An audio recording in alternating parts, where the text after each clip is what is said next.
তিনি তার স্বামী ফিলিপকে একদমই ভালোবাসতেন না, তবে তার স্বামীর মৃত্যুর পর তিনি এমন ভাব করতেন যেন তিনি তার স্বামীকে খুবই ভালোবাসতেন। এরই জের ধরে তার স্বামীর মৃত্যুর পর তিনি তার স্বামীর লাশ কাউকে দাফন করতে দেননি। তার স্বামীর মৃতদেহে পচন শুরু হওয়ার পরেও হুয়ান্না 1 বছরেরও বেশি সময় ধরে তার স্বামীর দেহ তার ঘরে রাখার বিষয়ে অনড় ছিলেন। এই পুরো সময় জুড়ে তিনি এমন ভান করেছিলেন যে তার স্বামী এখনও জীবিত এবং ভালো আছেন। হ্যালো বন্ধুরা, রহস্য বিচিত্রার আরও একটি নতুন ভিডিওতে স্বাগতম। বন্ধুরা, অতীতে কিংবা বর্তমান সময়েও রাজপরিবার ও তাদের সদস্যরা সবসময়ই সম্মানিত হয়ে থাকেন। তাদের অত্যন্ত জৌলুসপূর্ণ জীবনের উপরের দিকটা আমরা দেখে থাকলেও তাদের ভেতরের ব্যাপারগুলো প্রায় সবার কাছে অজানা। বেশ কিছু রাজপরিবার এমনও ছিল যারা তাদের আভ্যন্তরীণ ঘৃণ্য নানা রকম অভ্যাসের কারণে ইতিহাস জুড়ে সমালোচিত হয়েছেন। চলুন বন্ধুরা, ইতিহাসের পাতায় থাকা বিভিন্ন রাজপরিবারের তেমনই কিছু অদ্ভুত ঘটনা নিয়ে আলোচনা করা যাক। বন্ধুরা, ভিডিওর শুরুতেই ফ্রান্সের রাজা চতুর্দশ লুইয়ের একটি অদ্ভুত অভ্যাস নিয়ে আলোচনা করা যাক। তার অদ্ভুত অভ্যাসটি ছিল তিনি তার সিংহাসনের উপরেই টয়লেটের সিট বানিয়েছিলেন। এই চতুর্দশ লুই ইতিহাসের সবচেয়ে দুর্গন্ধযুক্ত নোংরা শাসক হিসেবে পরিচিত ছিলেন। তার সিংহাসন ছিল যেন একটি অস্থায়ী টয়লেট সিট, যা তিনি সর্বদা ব্যবহার করতেন। তার নোংরা থাকার ব্যাপারটিকে আরও চমকপ্রদ করতে তিনি তার জীবদ্দশায় মাত্র 3 বার গোসল করেছিলেন। একটা সময়ে প্রাসাদের কর্মীরা তার গায়ের দুর্গন্ধে অতিষ্ঠ হয়ে রাজপ্রাসাদ ত্যাগ করা শুরু করলে লুই তার প্রাসাদটি তখন সুগন্ধি ফুল দিয়ে পূর্ণ করে তোলেন। রাজপ্রাসাদের গন্ধ দূর করতে ফুল ব্যবহার করলেও তিনি শরীরের গন্ধ দূর করতে নিজে কখনো গোসল করেননি। তার পরিবর্তে তিনি তার জামা কাপড় সেই সময়ের সেরা পারফিউমের মধ্যে ডুবিয়ে সুগন্ধময় করে ব্যবহার করতেন। বন্ধুরা, সুইডিশ রাজা অ্যাডলফ ফ্রেডরিকের একটি অদ্ভুত অভ্যাস নিয়ে এবার আলোচনা করা যাক। তিনি শ্যামলা ক্রিমরোল নামে একটি স্থানীয় মিষ্টির প্রতি খুব বেশি আসক্ত ছিলেন।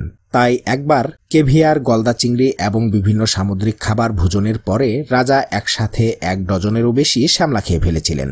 কিন্তু এই বিপুল পরিমাণ খাবার রাজা আর হজম করতে পারেননি। খাবার খাওয়ার কিছুক্ষণ পর তিনি অনুভব করেন যে তার পেট খারাপ করেছে। সময় বাড়ার সাথে সাথে রাজার অবস্থা ক্রমাগত খারাপ হতে থাকে। এই অবস্থা চলতে চলতেই তিনি এর প্রভাবে মৃত্যুবরণ করেন। ইতিহাসের পাতায় তিনি একমাত্র রাজা যিনি অতিরিক্ত খাবার খাওয়ার ফলে মৃত্যুবরণ করেছেন। বন্ধুরা, তেমনিভাবে ফরাসির রাজা ষষ্ঠ চার্লসের পরিহিত কাপড় না বদলানোর একটি অদ্ভুত অভ্যাস ছিল। তিনি বছরে মাত্র 2 বার তার গা থেকে পোশাক খুলে পরিবর্তন করতেন। তিনি মানসিকভাবে খুবই অস্থির প্রকৃতির মানুষ ছিলেন। তিনি বিশ্বাস করতেন যে তিনি নাকি কাচের তৈরি, কারো সাথে তার ধাক্কা লাগলে তার শরীর ভেঙে টুকরো টুকরো হয়ে যাবে, আর তাই তিনি তার শরীরের একটা পেশিও নড়াচড়া করাতেন না। এজন্যই একবার টানা 5 মাসেরও বেশি সময় ধরে চার্লস কোনো প্রকার নড়াচড়া করেননি, বরং তিনি এই দীর্ঘ 5 মাস এক জায়গায় বসেই কাটিয়েছেন। এই সময়ে তিনি গোসল করেননি বা তার পোশাকও পরিবর্তন করেননি। বন্ধুরা, ভিডিওর এই পর্যায়ে ক্যাস্টিল রাজ্যের রানী হুয়ান্নার এক অদ্ভুত ঘটনা নিয়ে আলোচনা করা যাক।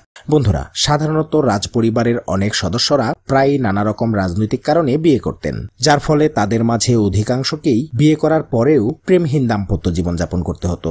এমন খুব কমই হতো যেখানে স্বামী স্ত্রীরা একে অপরকে ভালোবাসত। এরকম একটি উদাহরণ হলো ক্যাস্টিল রাজ্যের রানী হুয়ান্না। তিনি তার স্বামী ফিলিপকে একদমই ভালোবাসতেন না, তবে তার স্বামীর মৃত্যুর পর তিনি এমন ভাব করতেন যেন তিনি তার স্বামীকে খুবই ভালোবাসতেন। এরই জের ধরে তার স্বামীর মৃত্যুর পর তিনি তার স্বামীর লাশ কাউকে দাফন করতে দেননি। তার স্বামীর মৃতদেহে পচন শুরু হওয়ার পরেও হুয়ান্না 1 বছরেরও বেশি সময় ধরে তার স্বামীর দেহ তার ঘরে রাখার বিষয়ে অনড় ছিলেন।